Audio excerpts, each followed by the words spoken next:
Hello and welcome to the Mystery Guy YouTube channel. I hope you're all doing well and staying healthy. So then let's begin our video of the day. History is full of secrets, some buried, others simply forgotten. Beneath the timelines we think we understand, behind the carefully assembled stories we're told, lie scattered traces, nameless monuments, ancient ruins swallowed by oceans long ago, and mysterious symbols carved in stone, still waiting to be heard. We're taught that civilization began around 6,000 years ago, but discoveries around the world suggest something far more complex. Sites like Göbekli Tepe, built long before the first cities, and the debated ruins of Gunung Padang in Indonesia hint at a deeper past, a past that might not belong to us at all. But don't worry, this isn't a conspiracy dive. It's an exploration, gentle, grounded, and curious. So get comfortable, grab a blanket, a snack, or just let this play in the background. I'll guide you through every detail, because the real mystery isn't in fringe theories, it's in how little we actually know about the people who came before us. Let's begin. To understand why ancient civilizations are worth questioning, we need to take a quick look at the timeline we've accepted. Modern humans, people like you and me, have existed for about 300,000 years. And for most of that time, we lived simply. Small nomadic groups, hunting, gathering, moving with the seasons. No writing, no cities, no towering monuments, just life, quiet, rhythmic, and nearly invisible in the archaeological record. Then, about 12,000 years ago, things began to shift. The last ice age ended, the climate calmed, and humans started to settle. We began planting crops, domesticating animals, and staying in one place. This change, known as the Neolithic Revolution, was the beginning of everything we now call civilization. Villages turned into cities, populations grew, societies became organized. Around 6,000 years ago, the first known cities, like Uruk in Mesopotamia and Jericho in the Levant, rose from the earth. People gathered, they built, they traded, they governed. Temples reached toward the sky, and defensive walls circled growing communities. Then came writing. For the first time, humans could record their thoughts, their stories, their laws. With writing came history, at least the kind we can read. But when we zoom out, something becomes clear. Civilization, as we know it, makes up just 2% of our time on Earth. 2%. That means 98% of human history is undocumented, unwritten, and largely unknown. Everything we usually think of, scrolls, monuments, tablets, records, it all comes from a tiny sliver of time. So what about the rest? What about those tens of thousands of years before we started writing our story down? Could there be lost chapters? Civilizations erased not by mystery but by time? Archaeology depends on what survives, but survival is rare. Organic materials decay, coastal cities drown beneath rising seas. Volcanic eruptions, earthquakes, and climate shifts bury and break the traces we leave behind. Because of all this, countless pieces of our past may have vanished entirely. Every so often, we stumble upon something that doesn't quite fit. Structures. And artifacts emerge from the earth, older, more intricate, and harder to explain than our current timeline accounts for. Places like Göbekli Tepe in Turkey, dated to over 11,000 years ago, or the enigmatic Mount Padang in Indonesia, challenge the clean, linear story of how civilization began. If these sites were truly built thousands of years before humans were supposed to be capable of such feats, then who built them? How did they carve, transport, and arrange such massive stones? And perhaps most intriguingly, what inspired them to do it? This isn't about hidden conspiracies or tales of lost continents. It's about something much simpler and far more human, the possibility that our history is richer and deeper than we've ever imagined.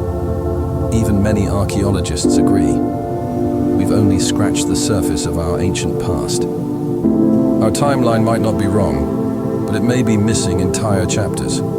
And buried in those lost chapters could be cultures and civilizations whose stories are only now beginning to whisper through the dirt and stone. Could it be that what we think of as the beginning of civilization is just the beginning of what we've managed to uncover? That's the journey we're on, a quiet exploration of discoveries that don't shout for attention, but gently urge us to rethink what we know. Discoveries that hint at a version of humanity more mysterious, more capable, and more enduring than we once believed. Among these mysteries, few places stir the imagination like the ancient ruins hidden in southeastern Turkey. You've probably heard of Göbekli Tepe, but nearby are other lesser-known sites: Karahan Tepe, Nevali Chori, Hamzan Tepe, and Sefer Tepe, each offering its own fragment of an older story. Together, they invite us to see our ancestors not as simple wanderers, but as thinkers, builders, and storytellers. Göbekli Tepe first caught the attention of researchers in the 1960s, but it wasn't until 1994 that its true importance became clear. That year, German archaeologist Klaus Schmidt began excavating what had appeared to be just an ordinary hill. What he found beneath the surface was extraordinary. Massive T-shaped stone pillars, arranged in circles, some towering over 16 feet tall and weighing several tons. As the layers were peeled back, the site's age was confirmed, nearly 12,000 years old, built long before the invention of farming, long before towns, cities, or writing. And yet, here it was, a monument, carved and carefully placed by people we assumed were too busy surviving to build something so grand. But Göbekli Tepe isn't just remarkable for its size or age. The pillars are decorated with detailed carvings, foxes, vultures, snakes, and abstract symbols. Some even resemble human-like figures. We don't know exactly what these symbols meant, but many believe they reflect spiritual or cosmological ideas, maybe even stories passed down through generations. Even more fascinating, many of the stone circles seem to align with the movements of the stars and sun, suggesting a knowledge of astronomy that we didn't expect from a so-called pre-civilized people. And then there's one of the site's greatest mysteries. It was deliberately buried. Roughly 10,000 years ago, the entire complex was entombed under layers of earth. Someone, many people most likely, spent a great deal of time and effort to hide it. But why? Was it a farewell to an era? A ritual closing of a sacred place? A way to preserve something precious for a future generation? No one knows for sure. More. Recently, another site, Karahan Tepe, has begun drawing attention. Located just 46 kilometers from Göbekli Tepe, it shares many of the same features: massive T-shaped pillars, carved human faces, and meticulously constructed chambers. These similarities suggest something important. Karahan Tepe may not have been a separate anomaly, but part of the same ancient cultural tradition. Together with Göbekli Tepe and smaller sites like Nevali Chori, Hamzan Tepe and Sefer Tepe, these ruins form a group known locally as the Taş Tepeler, or Stone Hills. Each of them, in their own quiet way, whispers of a time far older and far more organized than we used to believe. Nevali Chori, excavated in the 1980s and 90s before it was lost beneath a nearby dam, revealed buildings strikingly similar to those at Göbekli Tepe. And though Hamzan Tepe and Sefer Tepe are smaller, they offer more pieces of the same puzzle, showing us that Göbekli wasn't an isolated marvel, but part of a wider network. A network of sites spread across southeastern Turkey, all built by people we once thought had neither the tools nor the time to build anything at all. These discoveries gently challenge one of the most deeply held assumptions about our past: that hunter-gatherers were too scattered, too simple, and too survival-focused to create anything resembling monumental architecture. But the evidence is there. Massive stones, carefully carved and arranged, left behind by people who had no cities, no farms, no written language. So how did they do it? Some archaeologists believe these early sites may have been gathering places, used for rituals, seasonal festivals, or communal ceremonies, events that brought scattered groups together. and in the process, perhaps something unexpected happened. Those gatherings created stronger bonds, inspired cooperation, and maybe even led to more permanent communities. Klaus Schmidt, who led the excavation of Göbekli Tepe, once suggested something radical. Maybe it wasn't agriculture that led people to build monuments. Maybe building monuments led people to agriculture. It's a reversal of the story we've always been told, and one that continues to spark debate. Other scholars are more cautious. They remind us that for all we've discovered, we still know very little. Why did construction stop at Göbekli Tepe? Why was it deliberately buried with such care? And why haven't we found clear evidence of similar cultures elsewhere? One theory suggests that the changing climate at the end of the Ice Age may have driven people to create these sacred gathering spaces as a way to cope with a rapidly shifting world. Another idea holds that these sites were simply ceremonial, designed to bring people together, not as homes, but as places of shared meaning. And that's the key takeaway here. Not that these ruins prove some secret history or lost super civilization, but that they quietly remind us how incomplete our understanding still is. Sites like Göbekli Tepe, Karahan Tepe, Nevali Chori, Hamzan Tepe, and Sefer Tepe don't rewrite history in a dramatic flourish. Instead, they humbly suggest we may be reading from the middle of the book, and that many earlier pages are still waiting to be found. They are not stories of fantasy. They're grounded in real archaeology. Genuine mysteries, supported by science, that gently pull us into deeper questions about who we are and where we came from. And Göbekli Tepe is just the beginning. Thousands of kilometers away, deep in the dense jungles of West Java, Indonesia, another ancient site rises. This one cloaked in volcanic stone and heavy debate. It's called Gunung Padang, or simply Mount Padang. For a long time, Mount Padang was known, occasionally visited, mentioned, but not deeply studied. That changed in recent decades. When scientists and archaeologists began looking more closely, it quickly became clear. Something unusual lay beneath the surface. At first glance, Mount Padang appears as a series of terraces built from long, volcanic stone columns. These form a stepped design, neat and symmetrical. Early studies placed the visible structures at around 2,500 to 3,500 years old, fitting comfortably into what we already knew about megalithic sites in Indonesia. But then, technology stepped in. Over the past decade, researchers used a variety of tools: ground-penetrating radar, seismic tomography, and electrical resistivity scans, to peer beneath the hill's surface. What they found was surprising. The hill wasn't just natural, it was layered, constructed in multiple stages, with chambers, terraces, and stone walls hidden deep underground. This wasn't simply a natural formation topped with a few ceremonial stones.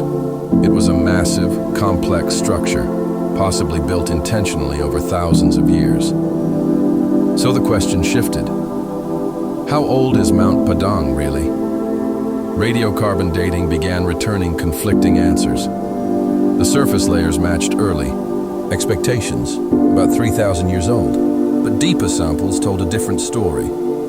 Some returned dates of 8,000 to 10,000 years, and a few even suggested ages exceeding 20,000 years.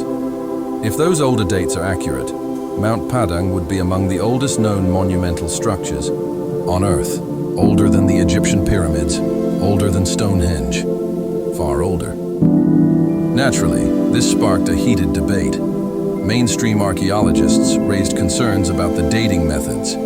Some of the deepest samples came from soil and sediments, materials easily contaminated by naturally occurring carbon, which can give misleading results.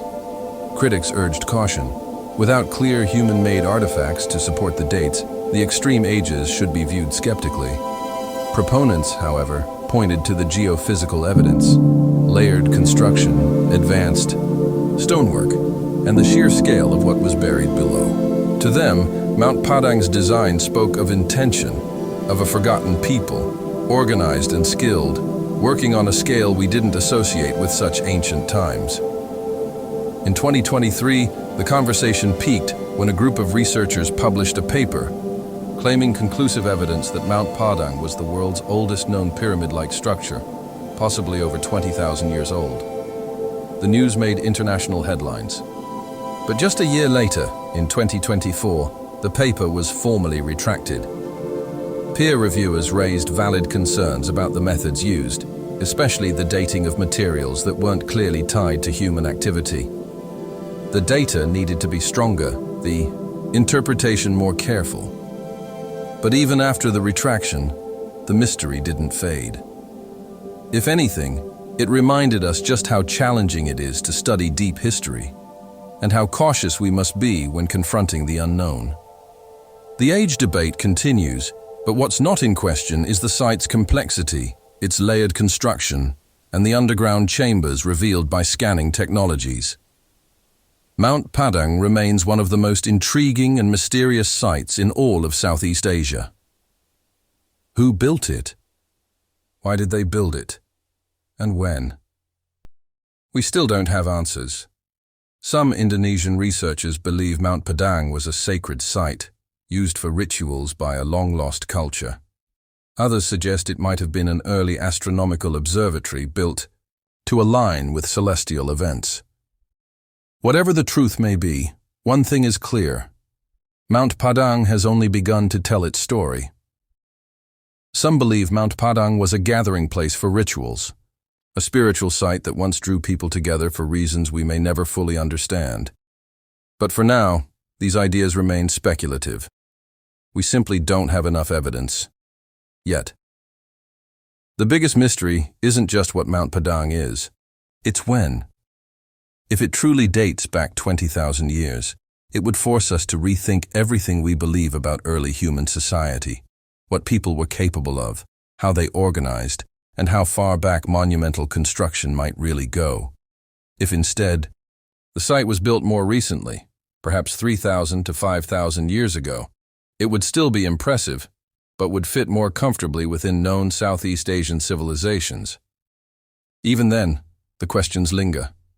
Who built it? Why such a massive effort? And why here?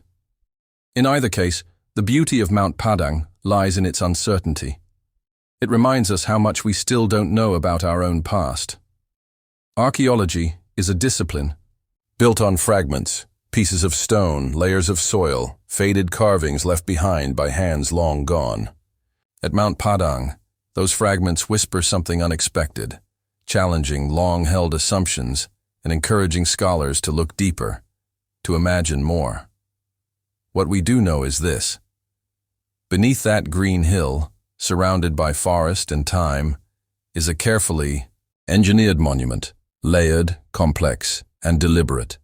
It's real, it's there, and it's waiting for more study, waiting for better tools, waiting for someone to finally understand what it's trying to tell us.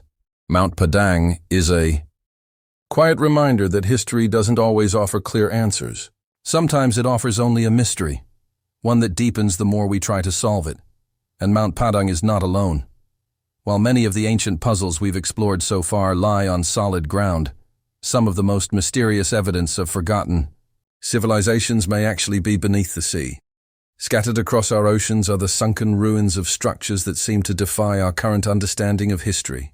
After the last ice age ended, roughly 11,700 years ago, sea levels rose dramatically, drowning coastlines and reshaping continents.